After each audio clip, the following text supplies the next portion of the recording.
सलोनी श्रीवास्तव मेरा। आज सवाल सीमा का है। सीमा, वो सीमा जिस भारत में हम रहते हैं, जो हमारे वतन के लिए एक बड़ा सवाल बन गई, और ये सवाल भी खड़ा किया है सीमा ने, क्योंकि सीमा ने सीमा पार करके भारत में एंट्री ले ली और बहुत आसानी से एंट्री ले ली। और जब हमारे वतन में इस तरह से सीमा पार करके कोई आता है तो सवाल तो खड़े होंगे, क्योंकि ये हमारा देश, हमारा हिंदुस्तान है। और ऐसे यहां कोई घुस आए अचानक, बिना किसी प्रूफ के, बिना किसी वीजा के, बिना किसी पासपोर्ट के, तो खतरा तो है ही। आज उन तमाम कड़ियों को जोड़ेंगे और समझेंगे कि भारत की सुरक्षा में कहां ये बड़ी चूक हो रही है। समझेंगे उन तमाम तथ्यों को, लेकिन एक्सक्लूसिव क्या रहने वाला है आज आपके लिए, वो जानकारी आपके सामने रख देते हैं। एक्सक्लूसिव जानकारी आज क्या है? सबसे पहले बात होगी घुसपैठ का वो रोड मैप जो तैयार किया गया है, उसे डिकोड कर लिया है अंदर की खबर में, बताएंगे आपको। दूसरी अहम जानकारी होगी सरहद पार रिपब्लिक भारत की बड़ी पड़ताल से जुड़ी जानकारी आपके सामने रखेंगे, अंदर की खबर, इस पर भी बताएंगे। तीसरी अहम जानकारी आपके रहने वाली है, एक और सीमा की कहानी मिलवाएंगे आपको एक और सीमा से। चौथी अहम जानकारी जो आज रहने वाली है आपके लिए, मौका परस्त सीमा का पूरा सच जाहिर होगा, आज सामने आएगा। वहीं पांचवी अहम जानकारी, पाकिस्तान में मौत को सीमा का इंतजार है। ऐसा हम नहीं कह रहे, बल्कि सीमा खुद कह रही है, बताएंगे आपको।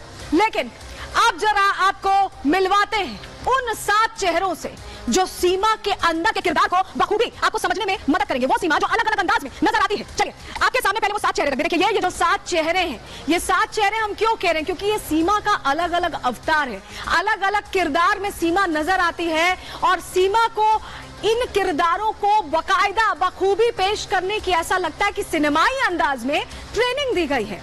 क्यों हम ऐसा कह रहे हैं? अंदर की खबर में आज आपको एक एक चेहरा बेनकाब करके सीमा का दिखाएंगे। चलिए शुरुआत करते हैं। सबसे पहले आपको सीमा का रोमांटिक अंदाज दिखा दें। आपने देखा होगा सचिन के प्यार में क्योंकि आई है, तो कुछ उसी तरह का अंदाज रहा है। चलिए सीमा का सबसे पहले रोमांटिक अंदाज आपको दिखा देते हैं। सचिन को लाड लड़ाती सीमा, सचिन से प्यार के वादे करती सीमा, वो सीमा जो कह रही है कि सचिन के बिना वो मरना पसंद करेगी, लेकिन पाकिस्तान वापस जाना पसंद नहीं करेगी। सबसे बड़ी बात ये देखिए, रोमांटिक अंदाज सबसे पहले आपको दिखा दे सीमा का। देखिए मांग में सिंदूर भरता सचिन, ऐसी तमाम रील्स सीमा ने खुद शेयर की हैं अपने इंस्टा अकाउंट पर, सोशल मीडिया पर।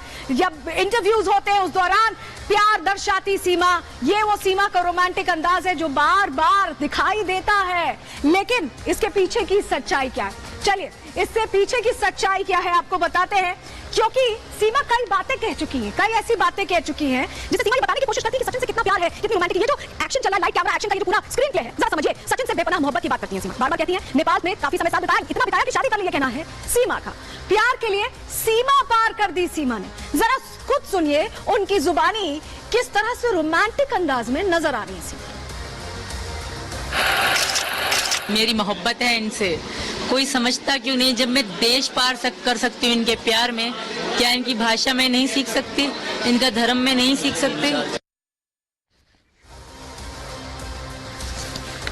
चलिए अब इमोशनल सीमा से आपको मिलवाते हैं। इमोशनल सीमा, दूसरा अंदाज। ये दरअसल ऐसा लगता है सचिन नहीं बल्कि सिनेमा की ट्रेनिंग लेकर आई है, और सिनेमा से ज्यादा प्यार है, क्योंकि अंदाज वैसे ही है। चलिए इमोशनल सीमा से तो आप अब मिलेंगे ही, और भी जो रूप है, रंग है, वो दिखाएंगे आपको। देखिए यहाँ पर जब सीमा बात करती हैं तो कभी हाथ जोड़ने लगती हैं, बहुत भावुक हो जाती हैं, ऐसा दिखाती हैं कि वो सब कुछ त्याग सकती हैं, अपनी जिंदगी तक त्याग सकती हैं सचिन के साथ रहने के लिए।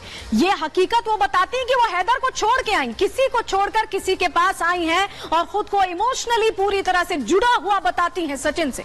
आप खुद सुन लीजिए सीमा की मुजुबानी कि वो क्या कहती हैं। लेकिन आपको बताएं कि कई बातें ऐसी कही जो इमोशनल एंगल, सीमा का इमोशनल चेहरा दिखाती। आपको जरा वो बातें बता देते हैं जल्दी से। पाकिस्तान में मोहब्बत की औकात नहीं है, पाकिस्तान में मोहब्बत की नहीं जा सकती, पाकिस्तान में मुझे जान से मार देंगे, इमोशंस लोगों के ड्राइव करने की कोशिश करती हैं। आप देखिए जेल जाना पसंद है, लेकिन पाकिस्तान नहीं जाएंगी। सुनिए जरा इमोशनल सीमा को। कि मेरी जिंदगी में अहम किरदार मेरे बच्चे और सचिन का था, वो मेरे साथ है मैम, मुझे वापस ना भेजा जाए, सबसे रिक्वेस्ट है। मेरे पति बहुत उदास हैं बेचारे। तो आपने देख लिया इमोशनल सीमा को, लेकिन डायलॉग डिलीवरी में भी माहिर है, जबरदस्त एक्टिंग करती हैं। देखिए यहां पर आप देखिए किस तरह से सचिन को समझा रही हैं, बुझा रही है। ऐसा लग रहा है बॉडी लैंग्वेज ही ऐसी रखती है कि लगता है कि सब कुछ जो बोल रही है ना उसमें 100% सच्चाई है। क्यों ऐसा कह रहे हैं? सुन लीजिए, डायलॉग डिलीवरी सुन लीजिए आप। लेकिन उससे पहले आपको जल्दी से बता देते हैं कि किस तरह की बातें बोलती हैं, किस तरह की बातें जो बताती हैं कि डायलॉग डिलीवरी का अंदाज, बॉडी लैंग्वेज सब कुछ सिंक में चल रहा है, सब कुछ मैच में चल रहा है। देखिए पबजी के जरिए हिंदी सीखिए, सोचिए इस तरह से बोली, पबजी के जरिए बार बार हिंदी के शब्दों का, भारी भरकम शब्दों का इस्तेमाल, सनातन धर्म सबसे बेहतर है, इस तरह की बातें करती है। भारत में भरपूर प्यार मिला, भारतवासियों को कैसे खींचना है इसका भी दबाव दिखता है। सुनिए एक बार। भगवान भला करेगा, इनको भी स्वीकार कर लिया था, मैं स्वीकार करना स्वीकार है। बस भगवान भला करेगा, सब भला करेगा सब। हम साधारण तरीके से रहते थे, कमरे में छोटे से में रहते थे। हम साधारण तरीके से रहते थे, कमरे में छोटे से में रहते थे। और चलिए अब आप जरा ड्रामेटिस्ट सीमा से भी मिल लीजिए। ऐसा लगता है कि पूरी तरह से भारतीयता को, हिंदू रीति रिवाजों को आत्मसात कर लिया है। बिल्कुल घोट कपी रही है, देखिए जल चढ़ा रही है। ऐसे जल चढ़ाया होगा कभी पाकिस्तान में, भगवा पट्टा लगाया हुआ, राधे राधे लिखा हुआ पट्टा, माथे पे सिंदूर दिखता है, बिंदी दिखती है। आप सोचिए इतनी तब्दीली कुछ ही दिनों में। क्यों हम कह रहे हैं कि ड्रामेटिस्ट है? जल्दी से आपको बता देते हैं ड्रामेटिस्ट हम क्यों कह रहे हैं। क्योंकि कुछ ऐसी बातें हैं जो कही है सीमा ने। कलमा आता है लेकिन पढ़ूंगी नहीं, क्योंकि भारतीय बन गई है, पूरी तरह से हिंदू बन गई है, हिंदू धर्म है वो, और उसी का पालन करूंगी। सुनिए, पाकिस्तान को बदनाम करने की साजिश हो रही है, ये भी कह रही है। जरा सुनिए और क्या कह रही है।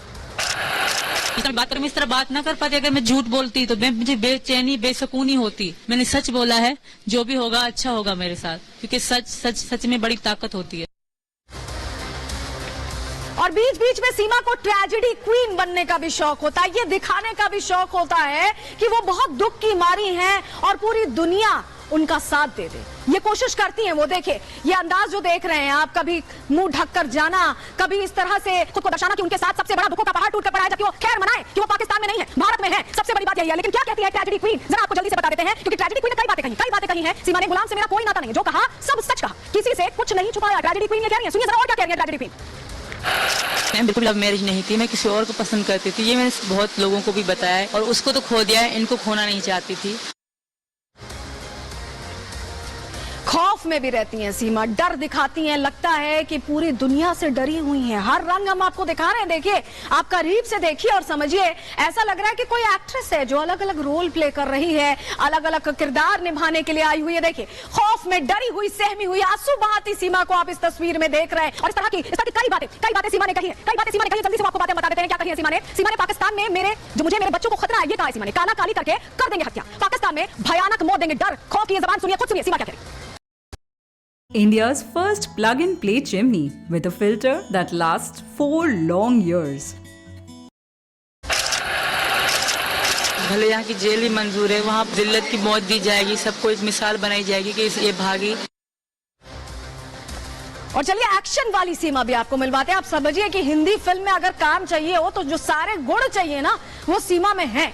क्यों हम कह रहे हैं, देखिए एक्शन सीन देखिए। बीड़ी पीने के लिए जब रोका गया, एक लत है सीमा को बीड़ी पीने की, और जब रोका गया तो हाथ चलाने से भी सीमा बाज नहीं आई। तो ये वो सीमा है, ये वो 7 चेहरे हैं जो बताते हैं कि सीमा सचिन से कम, ऐसा लगता है सिनेमा से ज्यादा प्यार करती है। जरा एक्शन मोड में सीमा को देख लीजिए, खुद सुनिए।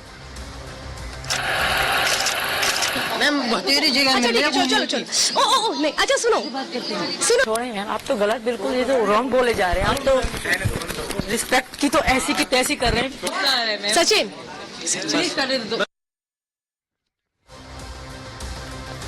तो सीमा के 7 चेहरे आपने देखे।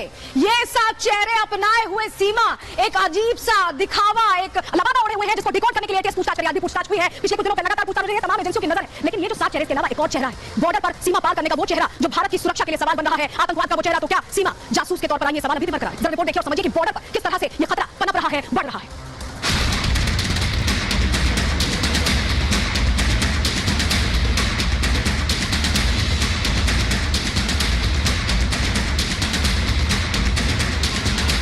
आज ये पड़ताल जरूरी है, बात देश की सुरक्षा की है, मुद्दा हिंद की सिक्योरिटी का है। खिलवाड़ सरहद पर हो रहा है, देश की सुरक्षा ताक पर है। सवाल 140 करोड़ जिंदगियों का है, सवाल देश की आन और शान का है। बात उठेगी नहीं तो बढ़ेगी कैसे? बॉर्डर पर हो रही चूक का सबसे बड़ा उदाहरण आज हम सबके सामने है। नाम है सीमा हैदर, जिसका साथ हर कदम पर हिंदुस्तान के सचिन मीणा ने दिया। सचिन की आंखों पर प्यार की पट्टी बंधी थी, लेकिन इस मोहब्बत में वो देश की सुरक्षा को भूल गया।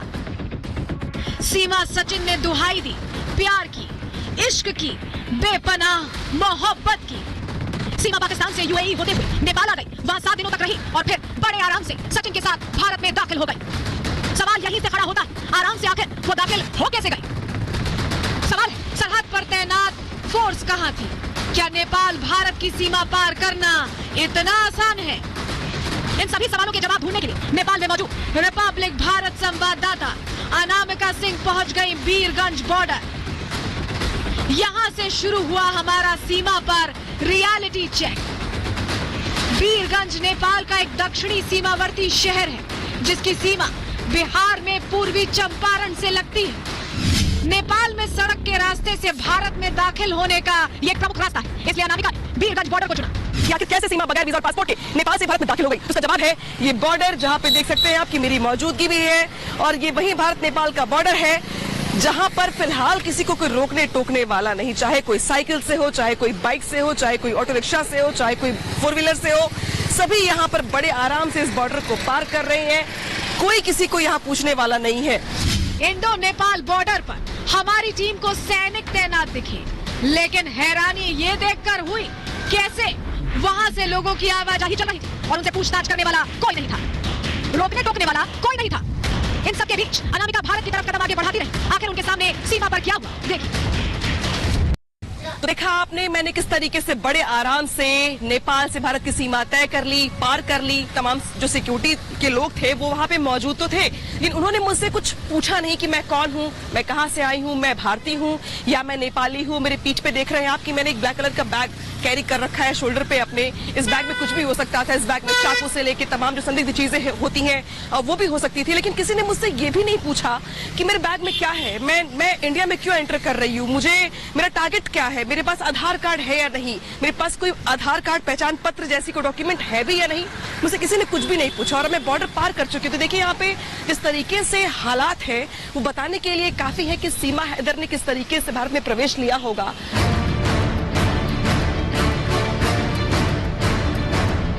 अनामिका भारत तो आ गई, अब अगली कोशिश थी ये जानने की कि कैसे सीमा जैसे लोग भारत में दाखिल होने के बाद करेंसी बदलवाते हो, क्या प्रक्रिया है इसकी? भाई साहब ये मेरी नेपाली करेंसी है, इसको बदल दीजिए इंडिया। 1530 है। हाँ तो इसका इंडियन करेंसी चेंज कर दीजिए आप, जितना मिले। कितना मिलेगा? कितने पैसे कटते हैं वैसे? 2% कटता है। 2% कटता है। तो अभी मैंने आपको जो पैसे दिए थे वो दिए थे 1320 रुपए शायद ना? 1520 दिए हैं। 1520 दिया था मैंने आपको। 920 दिए हैं। आपने मुझे 920 दिया है। ओके देखिए कितनी आसानी से अनामिका को इंडियन करेंसी मिल गई। बॉर्डर पर ही छोटे छोटे स्टॉल लगाकर इस तरह के लोग बैठे हैं जो 2% काट कर बाकी की रकम दे देते हैं। इसके बाद अगला पड़ाव था सिम कार्ड का, नेटवर्क कनेक्टिविटी का। इसके लिए अनामिका एक मोबाइल की दुकान पर गई। वहाँ क्या हुआ देखिए। भाई साहब मुझे सिम कार्ड लेना है एक। मैं नेपाल में थी। इंडिया में कौन सा चल रहा है इस समय?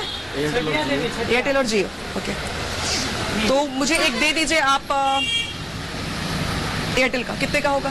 250 का। ठीक है। कितना डेटा मिलेगा मुझे उसमें? 1 GB डेली। कितने मंथ के लिए ये? 28 डेज के लिए। अच्छा ठीक है। मान लीजिए मेरे पास नेपाली अगर प्रूफ हो कुछ आधार कार्ड वगैरह तो नहीं चलेगा, इंडिया का होना चाहिए। सिम कार्ड लेने के दौरान दुकानदार ने अनामिका से आधार कार्ड मांगा, उसी के बाद सिम दिया गया। शायद यही वजह रही होगी कि सचिन ने सीमा को प्रीति नाम से फर्जी आधार कार्ड बनवाकर नेपाल में ही दे दिया था ताकि भारत आने पर सीमा को किसी भी तरह की दिक्कत ना हो। मोबाइल दुकानदार से बातचीत के दौरान अनामिका ने बातों बातों में ये जानने की कोशिश की कि क्या हमारे साथ जो कुछ भी हुआ वो इत्तेफाक था या अक्सर ऐसा होता है।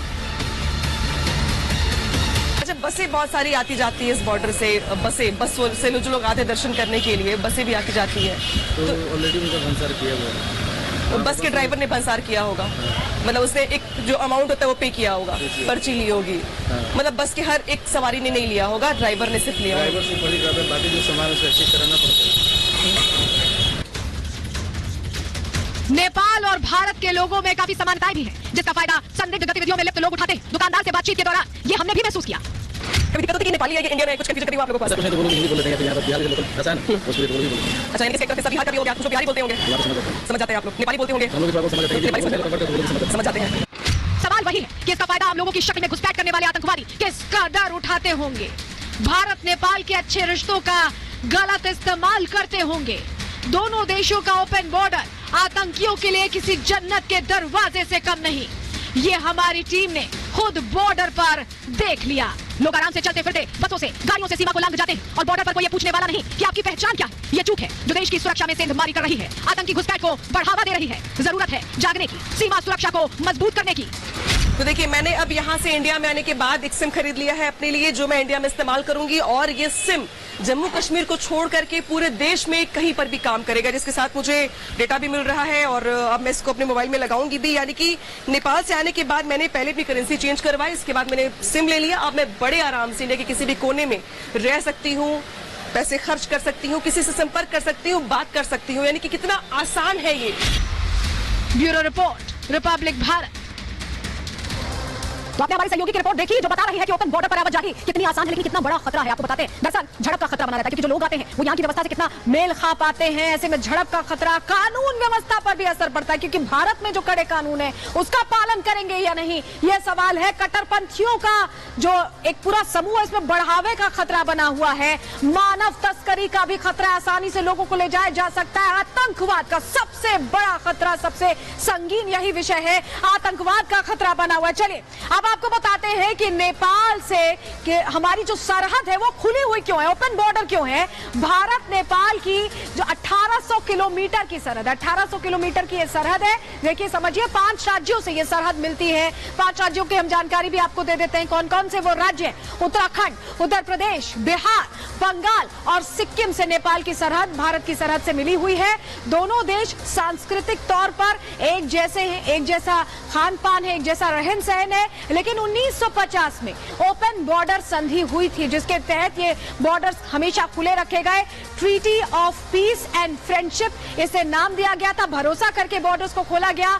बॉर्डर पर कटीले तार नहीं लगाए गए, जैसे पाकिस्तान के साथ बॉर्डर है, चीन के साथ एलएसी, वैसा नहीं है। और ये पूरी तरह से ओपन बॉर्डर्स है, जिसको पोरस बॉर्डर समझा जा सकता है, क्योंकि इसका इस्तेमाल अलग तरीके से हो रहा है। लेकिन हवाई अड्डा जो है, जो काठमांडू एयरपोर्ट है, वहां पर हवाई जांच होती है, क्योंकि अब नेपाल की जो सुरक्षा है उसको भी समझ लीजिए। जो काठमांडू एयरपोर्ट है, जो इकलौता है नेपाल का इंटरनेशनल एयरपोर्ट है, वहां पर क्या व्यवस्था है, सुरक्षा व्यवस्था पर उसके पहले ही सवाल खड़े किए जा चुके हैं। Country report on terrorism 2021 America ने ये सवाल खड़े किए, अमेरिकी रक्षा विभाग ने सवाल खड़े किए। काठमांडू का जो एयरपोर्ट है, नेपाल में जो सुरक्षा के इंतजाम है वो बहुत हल्के हैं, बहुत मामूली है, काफी नहीं है। एयरपोर्ट अथॉरिटी के पास जो यात्रियों की आवाजाही होती है उसका डेटा तक नहीं होता। सोचिए, जो लोग गुजरते हैं उनकी जानकारी वहां रजिस्टर नहीं होती, अगर कभी जरूरत पड़े तो रजिस्ट्रेशन नहीं है उन जानकारियों का। दस्तावेजों के अलावा जो जांचें भी होती हैं वो अल्ट्रा वायलेट लाइट्स के जरिए नहीं होती, यानी कोई भी कुछ भी लेके गुजर सकता है। यही वजह है कि फर्जी वीजा, पासपोर्ट से धड़ल्ले से यहाँ से घुसपैठ होती है, धड़ल्ले से लोग फ्लाइट लेते हैं और भारत आ जाते हैं। चलिए अब आपको बता देते हैं, ये जो छोटी सी चूक है ये कितना बड़ा दंश ले चुकी है हमें पहले, क्योंकि नेपाल एयरपोर्ट की सुरक्षा, जैसा कि हमने आपको बताया, बेहद कमजोर है। कमजोर सुरक्षा का ही नतीजा कंधार कांड को याद करिए, वो दर्द याद करिए, जो बहुत बड़ा हमारे लिए एक तरह से कहा जाए कि दर्द है, बहुत बड़ी चोट है, क्योंकि पाकिस्तानी आतंकियों ने भारतीय विमान हाईजैक कर लिया था। काठमांडू से दिल्ली ये विमान जा रहा था, जिस दौरान हाईजैक किया गया और उसके बाद क्या होता है, क्रू मेंबर समेत 180 यात्री फंस जाते हैं, हाईजैक हो जाता है। 3 खुकार आतंकियों को ऐसे में रिहा करना पड़ा था। जो यात्री हैं, क्रू मेंबर्स को, उन्हें सुरक्षित वापस ले जाने के लिए सुरक्षा एजेंसियों ने नेपाल को ऐसे में फिर खतरा मान लिया और नेपाल एयरपोर्ट की सुरक्षा कम है, ये साबित हो गया। इस तरह का एक मामला कंधार कांड से सामने आ चुका है। चलिए अब आपको बताते हैं कि नेपाल से भारत आने का जो रास्ता है वो जायज रास्ता क्या है, क्या कहता है। पासपोर्ट वीजा नहीं लगता, लेकिन परमिट लगता है। परमिट लगता है, एंट्री परमिट जरूरी है। अगर आप निजी वाहन से आ रहे हैं तो भंसार परमिट के जरिए वेरिफिकेशन होता है, चेकिंग होती है और उसके बाद आप भारत आ पाते हैं। निजी वाहन के लिए परमिट बेहद जरूरी है, लेकिन ऐसे लोग जिन्हें घुसपैठ करनी है वो क्या करते हैं, पब्लिक ट्रांसपोर्ट चुनते हैं, जैसे कि सीमा ने चुना था। पब्लिक ट्रांसपोर्ट के लिए परमिट की जरूरत नहीं होती, लेकिन हाँ, दस्तावेजों की चेकिंग जरूरी है। नेपाल में हमारी टीम लगातार पड़ताल कर रही थी, एक एक तथ्य को खंगालने की कोशिश कर रही थी और इसी दौरान जो सच्चाई सामने आई वो अब आपको हिलाकर रख देगी, क्योंकि एक और सीमा से आपको मिलवाने जा रहे हैं और ऐसी कई सीमा है जो नेपाल भारत बॉर्डर पर रह रही हैं। रिपोर्ट देखिए।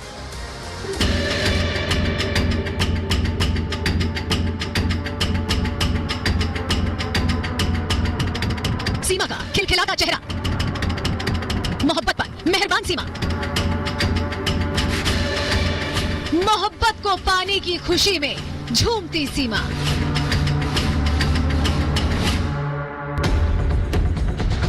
सीमा ने भले ही शातिराना तरीके से बॉर्डर पार कर लिया हो।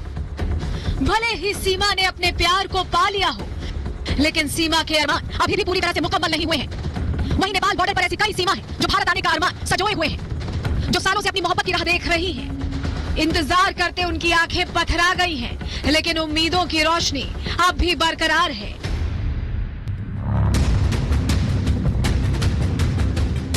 सीमा हैदर की पड़ताल में जुटी हमारी टीम जब नेपाल भारत बॉर्डर पर पहुंची, तब पता चला कि सीमा अकेली नहीं, जो मोहब्बत के लिए भारत कूच करना चाहती है। ऐसी कई महिलाएं तो आज भी अपने शौहर का, अपनी मोहब्बत के इंतजार में है।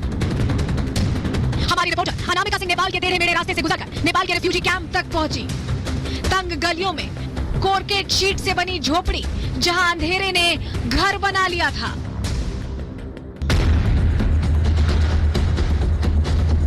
कैमरे की लाइट से घर रोशन हो उठा और दिखाई दी जुबैरा बेगम। ये वही जुबैरा बेगम है जिनका शौहर 2 महीने पहले मोहब्बत का वास्ता देकर गैर कानूनी तरीके से भारत में दाखिल हो गया और अब तक वापस नहीं लौटा है।